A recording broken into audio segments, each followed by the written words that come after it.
Hello everyone, नमस्कार। एक बार फिर से स्वागत है आप सभी का लोधर क्लासेस के बीए प्लेटफॉर्म पर। बीए सेकेंड ईयर के अंतर्गत दोस्तों बीए फर्स्ट, सेकेंड और थर्ड ईयर एक्चुअल में तीनों ईयर में इस सिलेबस को कंट्रीब्यूट किया गया है।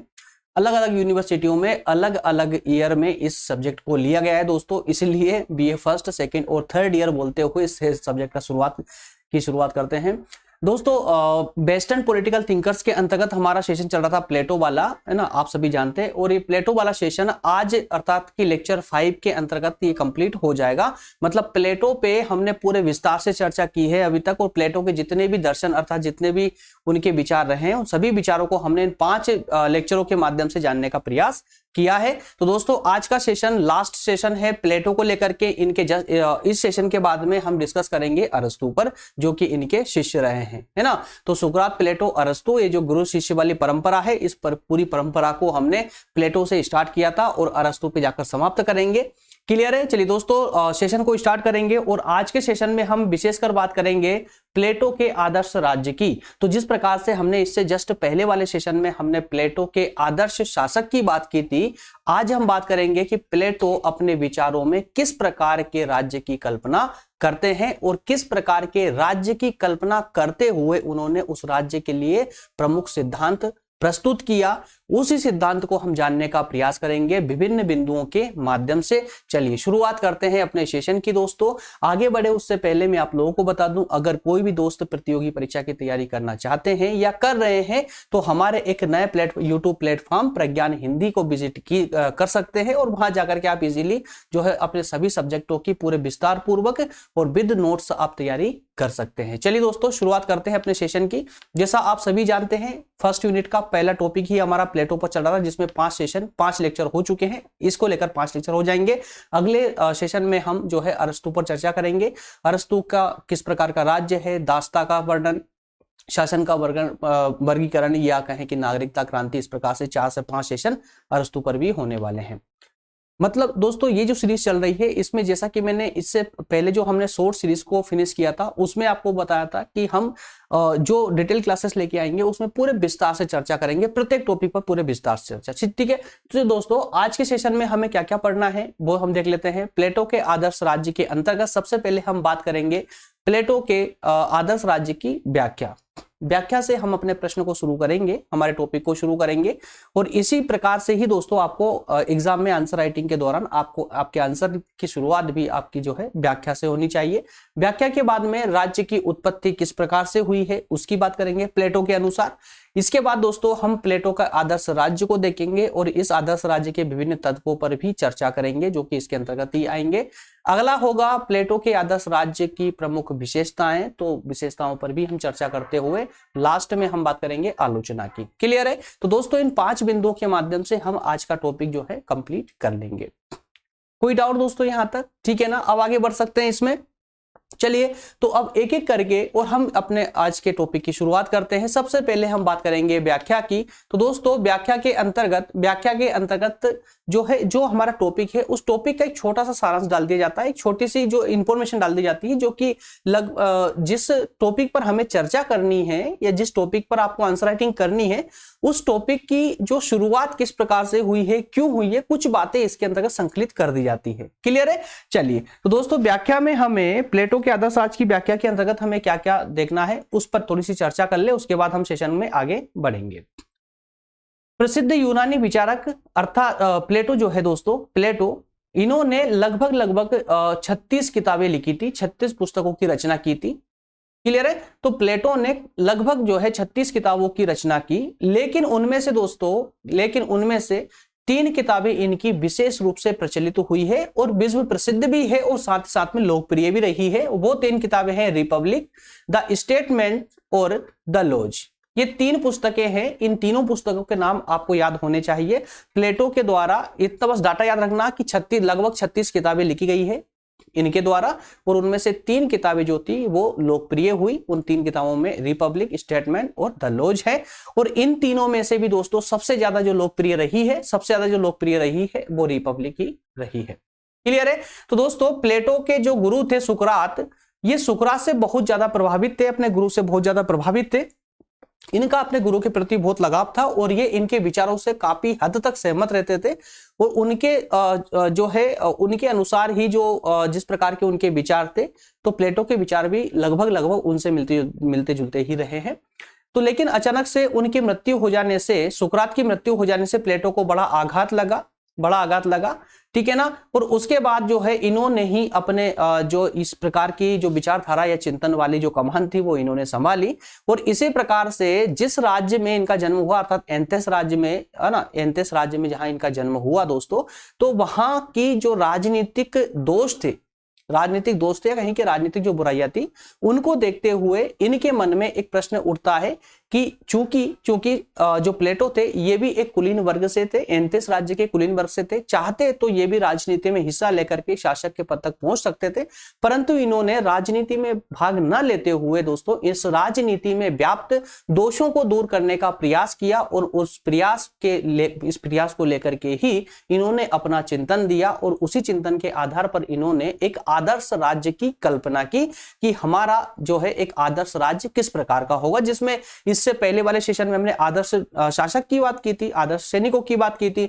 तो इस प्रकार के सैनिक, शासक और जो उत्पादक वर्ग है, इन तीनों वर्गों से मिलकर के एक किस प्रकार का राज्य बनना चाहिए, अगर प्लेटो के इस पूरे सिद्धांत को फॉलो किया जाए तो किस प्रकार के राज्य का जन्म होगा, वही राज्य पर दोस्तों हम यहाँ पर डिस्कस करने वाले हैं। तो आपने देखा दोस्तों, इसमें हमने बात की सिर्फ व्याख्या के अंतर्गत हमने मोटे मोटे रूप से टॉपिक से संबंधित चर्चा की और साथ ही साथ में प्लेटो से संबंधित बात की है।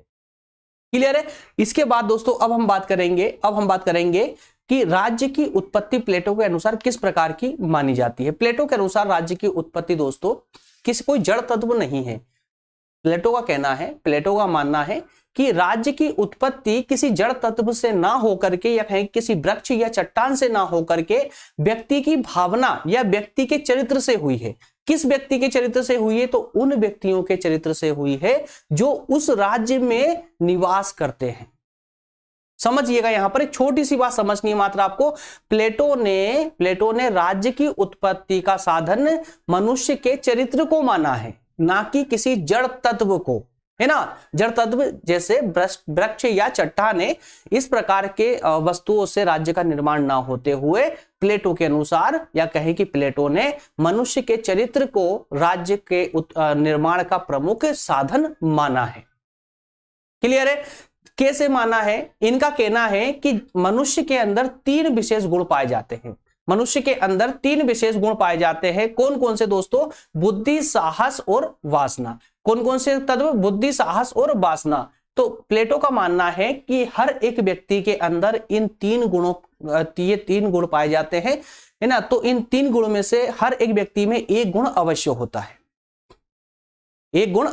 है, और इसी आधार पर उन्होंने राज्य के भी तीन गुण माने हैं दोस्तों, ठीक है ना। और मनुष्य के इन तीन गुणों को राज्य के उन तीन गुणों के साथ में सम्मिश्रित करने का प्रयास किया है। जैसे कि उनका मानना है कि बुद्धि, जो व्यक्ति के अंदर बुद्धि होती है, ये शासक वर्ग में होती है। बुद्धि जो होती है शासक वर्ग में होती है। पहले तो यही समझिए, जिस प्रकार से मनुष्य के तीन गुण होते हैं, उसी प्रकार से राज्य के भी तीन गुण बताए इन्होंने। तो राज्य के तीन गुण कौन कौन से दोस्तों? पहले गुण में शासक वर्ग आएगा, शासक आएंगे पहले में, शासक, दूसरे में सैनिक,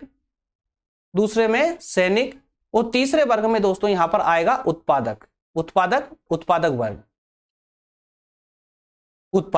या अभिभावक, इनमें से कुछ भी बोल सकते हो। क्लियर है।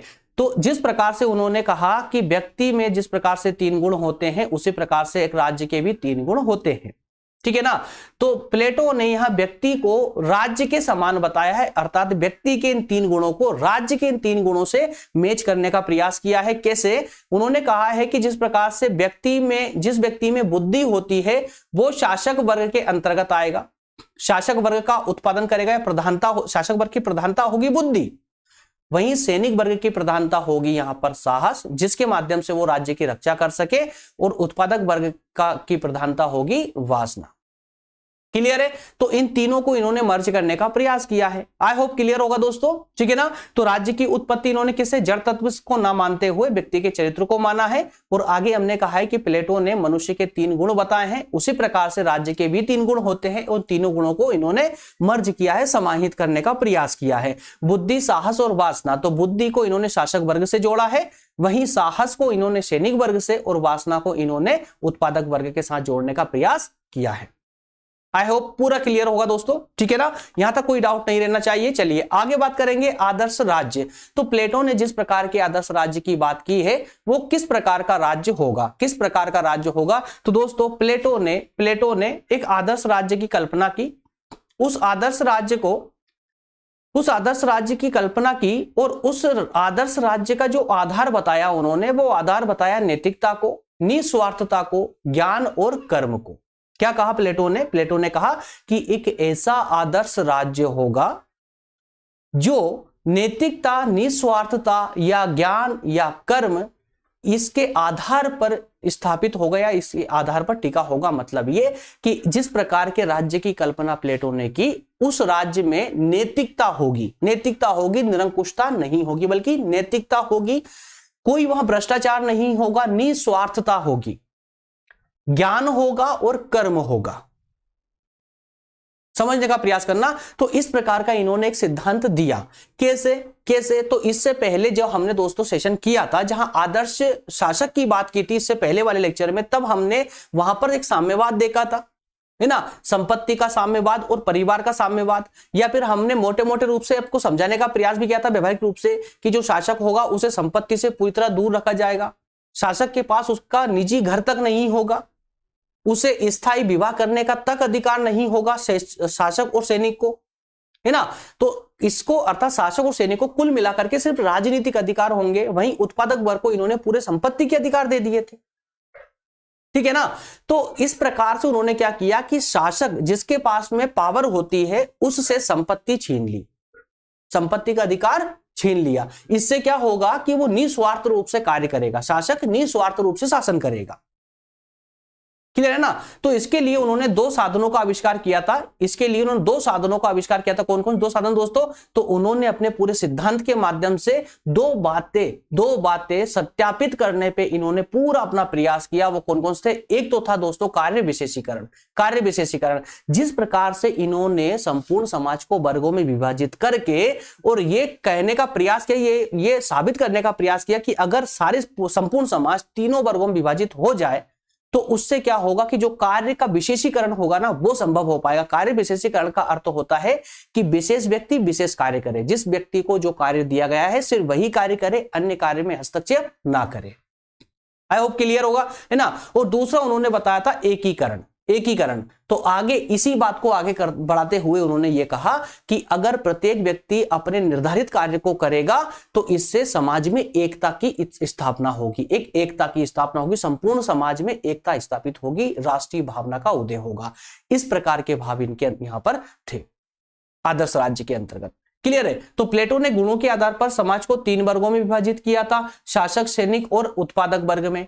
पूरे संपूर्ण समाज को या कहे कि पूरे राज्य को इन्होंने 3 वर्गों में तोड़ा था। किस में? शासक में, सैनिक में, उत्पादक में, ठीक है ना। और ये तीनों वर्ग अपने अपने गुणों के अनुसार अपने अपने कर्तव्य को पूर्ण करेंगे तो क्या होगा?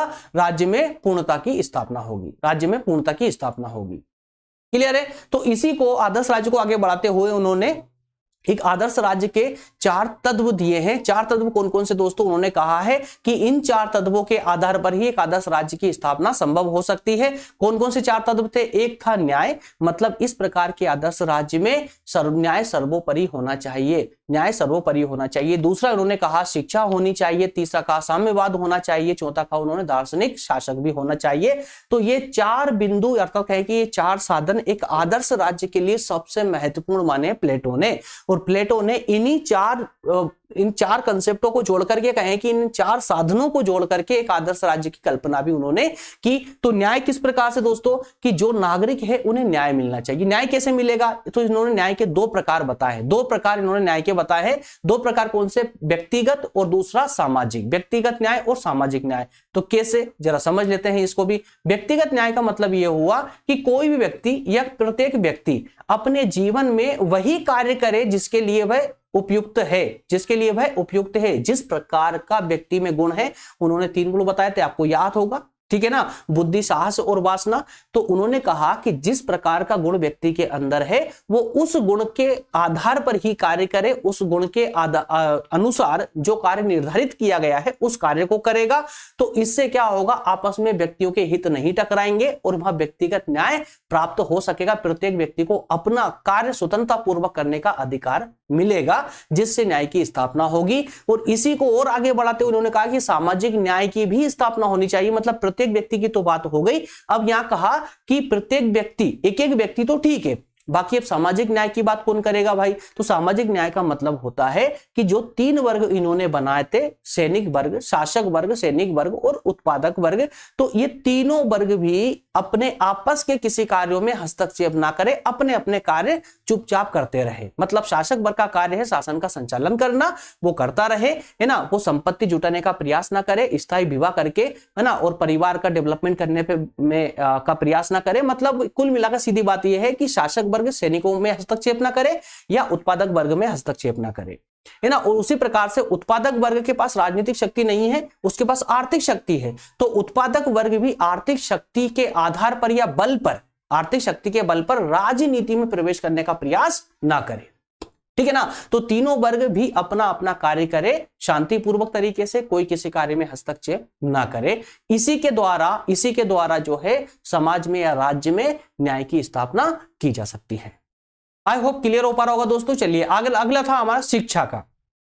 तो प्लेटो ने एक उचित शिक्षा कार्यक्रम की भी व्यवस्था की थी, अपने पूरे सिद्धांत में एक शिक्षा की व्यवस्था भी की थी, जो कि दार्शनिक और सैनिकों के लिए प्रदान की गई थी, है ना। तो विभिन्न स्टेज के अनुसार अलग अलग स्टेज में हमने वैसे दार्शनिक शिक्षा की बात की है प्लेटो की, है ना। तो इससे पहले सेशन जो हमारा कंप्लीटली जो आज 5वां सेशन है, इन पूरे 5 सेशनों में दोस्तों प्लेटो से संबंधित संपूर्ण विचार पर हम चर्चा कर चुके हैं, ठीक है।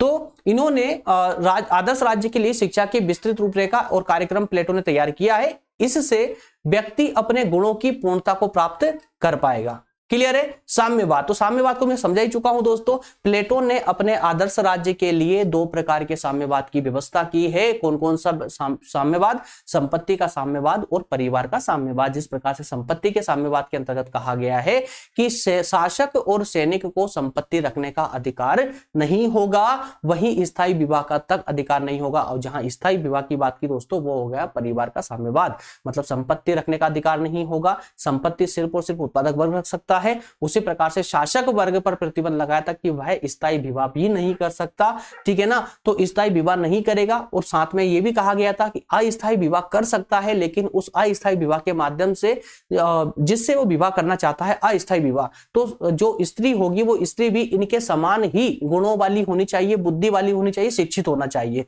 है ना। और इनके द्वारा उत्पन्न जो संतान होगी, उस संतान का पालन पोषण जो है राजकीय बाल गृह में होगा। यहां तक कि शासक को यह भी पता नहीं होगा कि उसकी संतान कौन है, और बालक को भी नहीं पता होगा कि उसके माता पिता कौन है। इस प्रकार की व्यवस्था इन्होंने परिवार के साम्यवाद के अंतर्गत की थी।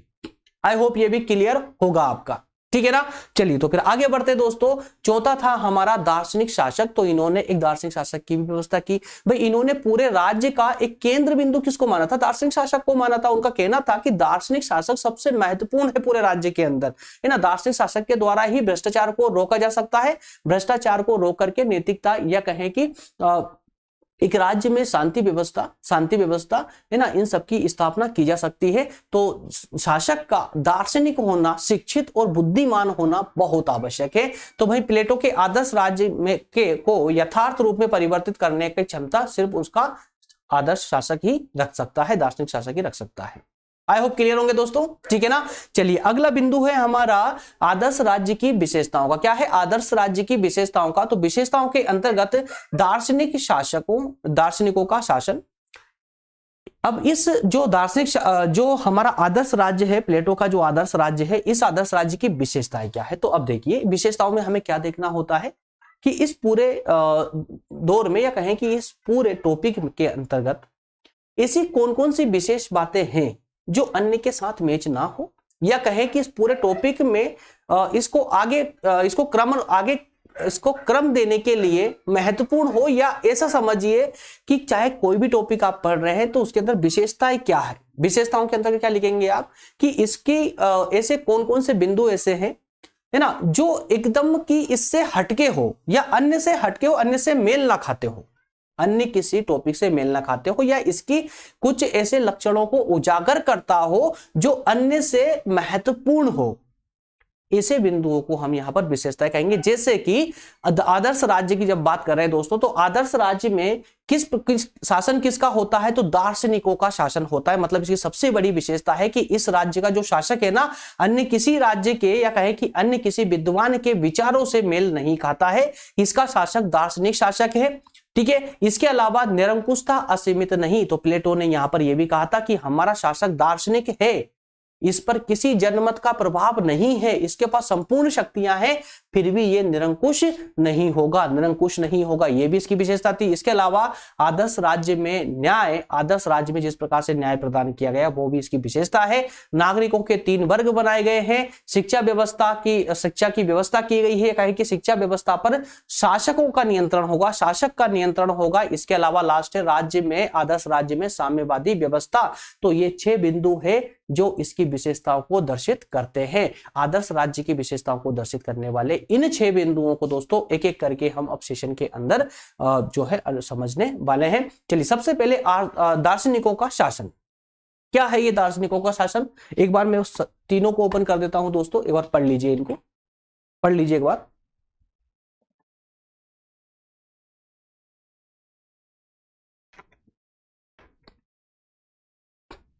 चलिए, पढ़ लिया होगा अभी तक? नहीं पढ़ा तो स्पीड बढ़ाइए अपनी।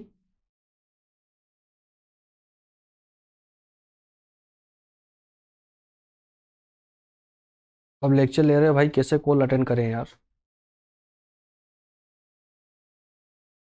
आप लोग जब कॉल करते हैं, कॉल अटेंड नहीं होता है तो ये प्रॉब्लम होती ना।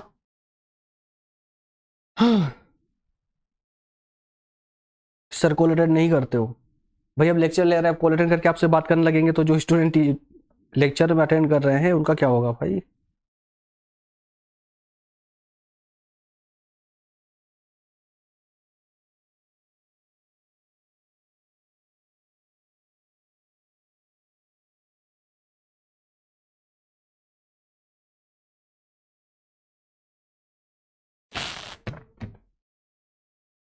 चलिए शुरू करते वापस से। दार्शनिकों का शासन क्या है? दार्शनिकों का शासन, प्लेटो के अनुसार दार्शनिक शासक राज्य के हित में ही अपना हित देखता है। अगर आपने दार्शनिक शासक वाला सेशन अगर अच्छे से देखा है दोस्तों तो कंप्लीट, बिना बोले कंप्लीट हो जाएगा, है ना। प्लेटो ने अपने राज्य के लिए एक दार्शनिक शासक की व्यवस्था की है, ठीक है ना, और एक ऐसा दार्शनिक शासक जिसका अपना स्वयं का कोई हित नहीं होता है, बल्कि पूरे राज्य का हित ही उसका हित होता है। समुदाय के हितों की पूर्ति करना ही उसका एकमात्र और परम लक्ष्य होता है। ऐसे दार्शनिक शासक का सबसे सर्व प्रमुख जो लक्ष्य होता है वो कौन सा होता है? समाज की या नागरिकों की आवश्यकताओं की पूर्ति करना या उनके हितों की पूर्ति करना इसका एकमात्र लक्ष्य होता है। उसमें एक श्रेष्ठ आत्मा के सभी गुण विद्यमान होते हैं, एक श्रेष्ठ आत्मा के सभी गुण विद्यमान होते हैं। ओके, चलिए अगला है निरंकुशता, असीमित नहीं। अब दोस्तों यहां पर एक समस्या आती है, आलोचक इनकी आलोचना करते हुए कहते हैं कि प्लेटो ने अपने शासक को निरंकुश बना दिया है, संपूर्ण शक्तियां प्रदान करके निरंकुश बना दिया है। हालांकि कुछ हद तक ये सही भी दिखने में लगता है, क्योंकि प्लेटो ने जो है दोस्तों एक ऐसे राज्य की स्थापना की थी, एक ऐसे राज्य की, एक मिनट,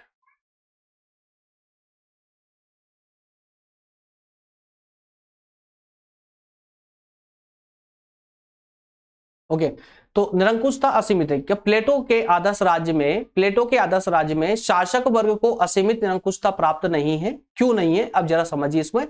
हालांकि ऐसा देखा गया है कि दार्शनिक जो शासक है, प्लेटो ने जिस प्रकार के शासक की कल्पना की थी, उन प्लेटो का जो दार्शनिक शासक है उस पर लिखित कानून का या जनमत का कोई नियंत्रण नहीं। अब दोस्तों यहां पर समझिए, आलोचकों ने इनके इसी बिंदु को उठा करके आलोचना की है कि प्लेटो ने अपने शासक को किसी कानून के दायरे में नहीं रखा और ना ही किसी जनमत के अधीन रखा, उसे जनमत से अर्थात जनता से पूरी तरह से स्वतंत्र कर दिया। तो जो जनता के दबाव में नहीं होगा, जो जनता के प्रति उत्तरदायी नहीं होगा, वो शासक कभी भी जो है अच्छा शासक हो ही नहीं सकता है, दार्शनिक शासक नहीं हो सकता, वो निरंकुश हो जाएगा, है ना। लेकिन प्लेटो ने कहा कि नहीं,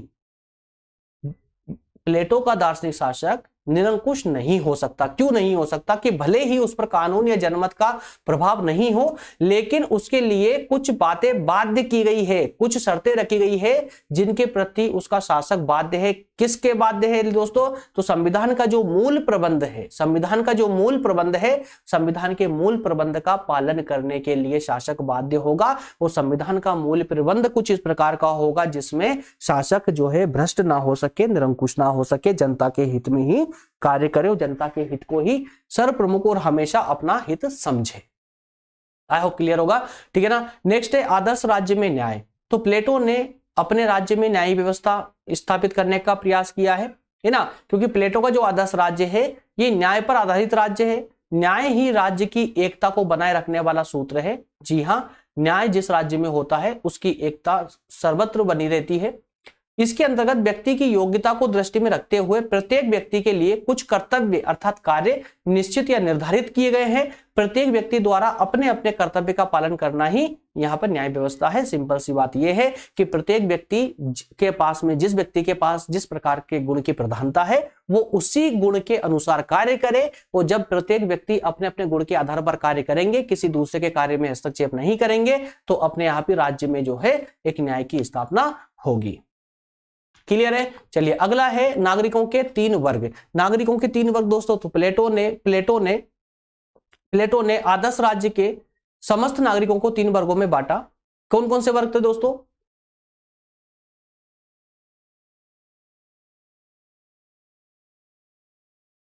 प्लेटो ने संपूर्ण जो उनका राज्य था उस राज्य को 3 वर्गों में बांटा था। और 3 वर्ग थे, सैनिक, शासक, सैनिक और उत्पादक वर्ग। उत्पादक इसको जो है दोस्तों, 1 मिनट यार, क्या हो रहा है ये समझ नहीं आ रहा।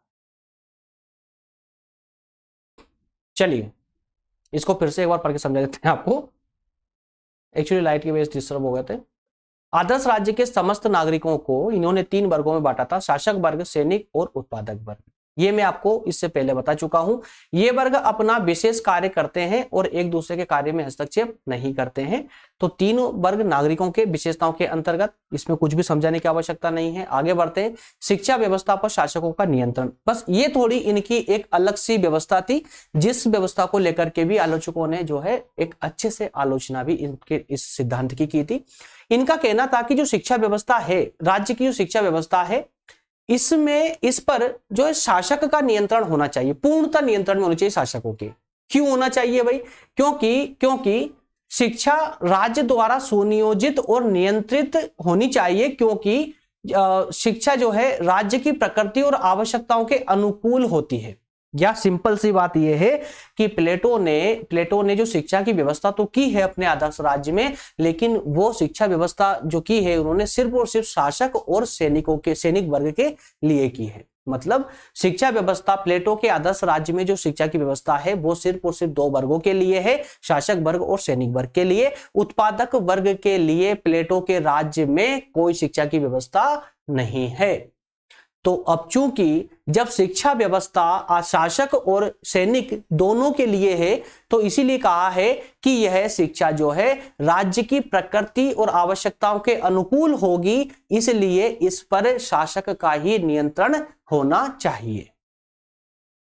क्लियर है दोस्तों? नेक्स्ट है आदर्श राज्य में साम्यवादी व्यवस्था। मैं आपको बता चुका हूं। अभिभावक वर्ग, देखिए अब यह साम्यवादी व्यवस्था इन्होंने की थी। दोनों साम्यवादी व्यवस्था में आप लोगों को समझा चुका हूं, बेसिकली परिवार और संपत्ति का साम्यवाद, ठीक है ना। तो देखिए परिवार और संपत्ति के साम्यवाद के अंतर्गत अभिभावक वर्ग, अभिभावक मतलब कि उत्पादक वर्ग है ना, यहां पर कंफ्यूज मत होइएगा। अभिभावक अर्थात उत्पादक वर्ग, उत्पादक वर्ग। क्लियर है? तो उत्पादक वर्ग के लिए इन्होंने संपत्ति और परिवार के साम्यवाद की व्यवस्था की है। प्लेटो ने जो साम्यवाद की व्यवस्था की थी, संपत्ति का साम्यवाद और परिवार का साम्यवाद, इसकी व्यवस्था सिर्फ जो है उत्पादक वर्ग के लिए की थी। शासक और सैनिक वर्ग के लिए साम्यवाद की व्यवस्था बिल्कुल नहीं है, अर्थात ये कि शासक और सैनिकों के पास में किसी प्रकार की कोई संपत्ति नहीं होगी और ना ही उनका कोई परिवार होगा। तो साम्यवादी व्यवस्था में ऐसी परिस्थिति का निर्माण होता है जिसमें अभिभावक वर्ग अपने कर्तव्यों का श्रेष्ठतापूर्वक पालन कर सके। क्लियर है? आई होप यहां तक का पूरा क्लियर होगा। अर्थात प्लेटो के जो विशेषताएं हमने डिस्कस की दोस्तों 6 बिंदुओं के माध्यम से, ये पूरी तरह से क्लियर होनी चाहिए। ठीक है ना? चलिए आगे बढ़ते हैं। अब बात करेंगे हम प्लेटो के आदर्श राज्य की जो सिद्धांत दिया है इन्होंने, इस सिद्धांत की आलोचना की विद्वानों ने, विभिन्न विद्वानों ने किस प्रकार से इनके सिद्धांत की आलोचना की है, जरा देख लेते हैं। दोस्तों सबसे पहली जो आलोचना है वो स्वतंत्रता का निषेध है। इस प्रकार के विद्वानों का मानना है कि प्लेटो ने जिस प्रकार के आदर्श राज्य की रचना की है, इसमें जनता को स्वतंत्रता प्राप्त नहीं होती है। अगला है व्यक्ति और राज्य में जो समानता बताई गई है वो अत्यधिक, बहुत ज्यादा महत्व दिया गया, अत्यधिक महत्व दिया गया जो कि अनुचित है ना। व्यक्ति और राज्य की समानता, मतलब फिर से भूलिएगा नहीं इसको, व्यक्ति और राज्य की समानता कैसे करने का प्रयास किया प्लेटो ने? भाई व्यक्ति में भी 3 गुण बताए हैं, व्यक्ति में 3 गुण बताए हैं, बुद्धि, साहस और वासना। उसी प्रकार से राज्य के भी 3 तत्व बताए हैं। कौन कौन से बताए? सैनिक, शासक और उत्पादक। ठीक है ना? तो इन तीनों वर्गों को आपस में मैच किया, तो इसलिए उन्होंने कहा कि राज्य और समाज या व्यक्ति, इसमें कोई भिन्नता नहीं है बल्कि समानता है ना। तो ये अनुचित है। इसके अलावा उत्पादक वर्ग की नितांत उपेक्षा, तो प्लेटो ने कई बिंदुओं पर, कहीं कि कई आधारों पर जो उत्पादक वर्ग है जिसके बिना राज्य का संचालन संभव नहीं है, उस वर्ग की नितांत उपेक्षा की है, महत्व नहीं दिया कुल मिलाकर। ठीक है ना? अगला है शासक वर्ग की निरंकुशता। तो जिस प्रकार के शासक की इन्होंने कल्पना की है, ऐसा शासक 100% निरंकुश होगा, ये आलोचकों का मानना है। अगला है शासन के लिए आवश्यक तत्वों की उपेक्षा, जो आवश्यक तत्व थे उनकी भी उपेक्षा की गई इस प्रकार के आदर्श राज्य में। चलिए एक एक करके दोस्तों इन सभी को डिस्कस कर लेते हैं। सबसे पहले स्वतंत्रता का निषेध। तो प्लेटो का आदर्श राज्य व्यक्तियों को आवश्यक स्वतंत्रता प्रदान नहीं करता है, वह इतना नियंत्रणकारी है कि इसमें व्यक्तियों की सभी प्रवृत्तियों का विकास संभव नहीं, क्योंकि व्यक्तियों को सभी व्यक्तियों को, अर्थात कि सार्वजनिक रूप से शिक्षा की कोई व्यवस्था देखने को भी नहीं मिलती है। अगला है व्यक्ति और राज्य की समानता को अत्यधिक महत्व दिया गया। तो प्लेटो ने अपने आदर्श राज्य की धारणा में राज्य और व्यक्ति की समानता को अत्यधिक और अनुचित महत्व दिया है। मानवीय आत्मा के 3 तत्वों के आधार पर राज्य के नागरिकों को 3 वर्गों में बांटना अत्यधिक, या कहें कि अव्यवहारिक है, निश्चित रूप से अव्यवहारिक है। आई होप क्लियर होगा, है ना? इसमें कुछ भी समझाने जैसा नहीं है, इसलिए फटाफट आगे बढ़ रहा हूं। इसके अलावा दोस्तों उत्पादक वर्ग की नितांत उपेक्षा भी, कि ये सब पॉइंट और बिंदु जो पॉइंट देने पड़ते हैं ना, वो सिर्फ आपको डाटा प्रोवाइड करने के लिए देना पड़ता है, ताकि आपके पास कम से कम इतना डाटा होना चाहिए कि आपको एग्जाम में लिखना क्या है ना। सफिशिएंट डाटा आपके पास होना चाहिए। इसी कारण से एक विशेष डाटा का प्रबंध मैं आप लोगों के लिए करता हूं, आपकी आंसर राइटिंग के लिए करता हूं, जिससे कि लेक्चर के अलावा, क्योंकि आप लेक्चर तो देख लेते हैं या समझ तो लेते हैं, आपको मैं चाहूं तो इन सिर्फ पॉइंटों को रख के मैं आपको एक्सप्लेन कर सकता हूं, कोई प्रॉब्लम नहीं है, हो जाएगा एक्सप्लेन। लेकिन दोस्तों आप कब तक याद रखेंगे उस एक्सप्लेनेशन को? भाई आपको मैं जो एक्सप्लेन कर रहा हूं वही एक्सप्लेनेशन अगर मैं आपको डाटा के रूप में आपको प्रोवाइड कर दूंगा, पीडीएफ के रूप में दे दूंगा, तो आपको अगर 1 महीने बाद भी इसको पढ़ना हो तो दोबारा लेक्चर देखने की आपको आवश्यकता नहीं पड़ेगी, बल्कि आप क्या करेंगे, इस पीडीएफ को ओपन करेंगे और डायरेक्टली उस पीडीएफ को जैसे ही पढ़ेंगे आपको पूरा लेक्चर याद हो जाएगा, है ना। चलिए अगला है दोस्तों उत्पादक वर्ग की नितांत उपेक्षा। तो इसमें उत्पादक वर्ग की उपेक्षा की गई है, वह अन्य दोनों वर्गों के समान, इनके लिए ना तो विशेष शिक्षा की व्यवस्था की गई है और ना ही सामाजिक ढांचे में उनको महत्वपूर्ण स्थिति प्रदान की गई है। समझने का यहाँ प्रयास कीजिएगा दोस्तों। उत्पादक वर्ग की प्रत्येक रूप से उपेक्षा की गई। प्रत्येक मतलब ये कि उत्पादक वर्ग के लिए सबसे बड़ी उपेक्षा तो होगी इनकी शिक्षा की, ठीक है ना। कौन सी शिक्षा की? शिक्षा व्यवस्था जो है दोनों वर्गों के लिए, मतलब शासक और सैनिक वर्ग के लिए तो शिक्षा की व्यवस्था की, लेकिन उत्पादक वर्ग के लिए कोई शिक्षा की व्यवस्था नहीं की है। और साथ ही साथ इन्होंने पूरे अपने आदर्श राज्य में, कहें कि अपने पूरे सिद्धांत में जो सामाजिक ढांचा बताया है, इन्होंने इस सामाजिक ढांचे में भी जो है उत्पादक वर्ग को कोई महत्वपूर्ण स्थान नहीं दिया है। क्लियर है? चलिए आगे बढ़ते हैं। अगर क्लियर है तो अगला है आपका शासक वर्ग की निरंकुशता। शासक वर्ग की निरंकुशता, तो यहां पर जिस प्रकार प्लेटो का कहना था कि भाई हमारा शासक जो दार्शनिक शासक है वो किसी कानून के दायरे में नहीं आएगा, कानून के अधीन नहीं होगा और ना ही जनमत के अधीन होगा, लेकिन संविधान के प्रावधानों का पालन अवश्य करेगा, उसके लिए बाध्य किया गया है। तो उस तथ्य को यहां पर आलोचकों ने उठा करके इसकी आलोचना की है और कहा है कि प्लेटो के आदर्श राज्य में कानूनों और नियमों का पूर्ण अभाव है। क्या है? किसका? कानून और नियम। ऐसे कोई कानून या नियम नहीं है जो आदर्श राज्य, आदर्श शासक को या दार्शनिक शासक को अपने कर्तव्य के लिए बाध्य करे, अपने कार्यों करने के लिए बाध्य करे। इसमें दार्शनिकों को निरंकुशता सौंप दी गई है जिसे किसी भी प्रकार से उचित नहीं माना जा सकता। इन व्यक्तियों को शिक्षा द्वारा चाहे कितना ही विवेकशील क्यों ना बना दे, किसी भी व्यक्ति को भले कितनी भी शिक्षा दीजिए, आप कितना ही विवेकशील बना दीजिए, कितना भी बुद्धिमान बना दीजिए, लेकिन जैसे ही उस व्यक्ति को आप अनियंत्रित असीमित शक्ति देंगे, है ना, शक्ति देंगे, तो वो व्यक्ति जो है निरंकुश, स्वभाव है उसका निरंकुश हो ही जाएगा। व्यक्ति के पास जब तक शक्ति नहीं होगी तब तक वो निरंकुश नहीं होगा, लेकिन जैसे ही शक्ति आएगी तो उसका स्वभाव ही ऐसा होता है कि उसमें दोष आ ही जाता है। आई होप क्लियर होगा दोस्तों ये पॉइंट भी, ठीक है ना। अगला है आपका शासन के लिए आवश्यक तत्वों की उपेक्षा। तो प्लेटो ने आदर्श राज्य में कानूनों, सरकारी पदाधिकारियों की नियुक्ति, न्यायालय का प्रबंध या अपराधियों को दंड देने जैसी कोई व्यवस्था नहीं की है। इसीलिए कहा गया है कि जो राज्य के लिए जो आवश्यक तत्व है, सबसे ज्यादा आवश्यक तत्व है, उनको तो प्लेटो भूल ही गए हैं, शायद उनको पता ना हो, ठीक है ना। तो इस प्रकार से दोस्तों हमने 5 बिंदुओं के माध्यम से प्लेटो के आदर्श राज्य के आलोचना भी कर ली है। प्लेटो के आदर्श राज्य का किस प्रकार से उत्पत्ति हुई है, क्या क्या आवश्यक तत्व हैं, इसके सारी बातों को हमने अच्छे से समझने का प्रयास किया है। अंततः आगे बढ़ेंगे और अब हम बात करेंगे दोस्तों फर्स्ट यूनिट के सेकंड टॉपिक पर, जिसका नाम है अरस्तु, मतलब अरस्तु से संबंधित, अर्थात कि प्लेटो के शिष्य अरस्तु और अरस्तु से संबंधित अरस्तु का जितना भी दर्शन रहा है उन सभी को दोस्तों हम यहाँ पर जो है देखने का प्रयास करेंगे। यहाँ पर एक एक टॉपिक को, जैसे कि एक टॉपिक में हम राज्य अरस्तु के राज्य पर डिस्कशन करेंगे, अगले टॉपिक में दास्ता, अरस्तु की दास्ता मतलब कि दास्ता संबंधी जो विचार रहे हैं अरस्तु के, या शासन का वर्गीकरण इन्होंने किया है, नागरिकता और क्रांति। तो इन सब पर हम 1 बाय 1 करके इस पर भी टॉपिक लेकर आएंगे। क्लियर है दोस्तों। तो यहां भी संभवतः 4 टॉपिकों के माध्यम से, 4 लेक्चरों के माध्यम से अरस्तु को भी हम कंप्लीट कर लेंगे। चलिए दोस्तों, मिलेंगे नेक्स्ट सेशन में, मिलेंगे अगले सेशन में। और इसी प्रकार से निरंतर शाम को 6 बजे का ही हमारा वैसे सेकेंडरी क्लास का टाइम है, लेकिन थोड़ा बहुत लेट हो जाता है, चलता है जाता, माइंड ना करें, लेकिन हाँ 6 से 7 के बीच में सेशन डेली आता ही रहेगा। क्लियर है दोस्तों, मिलेंगे अगले सेशन में। Thank you.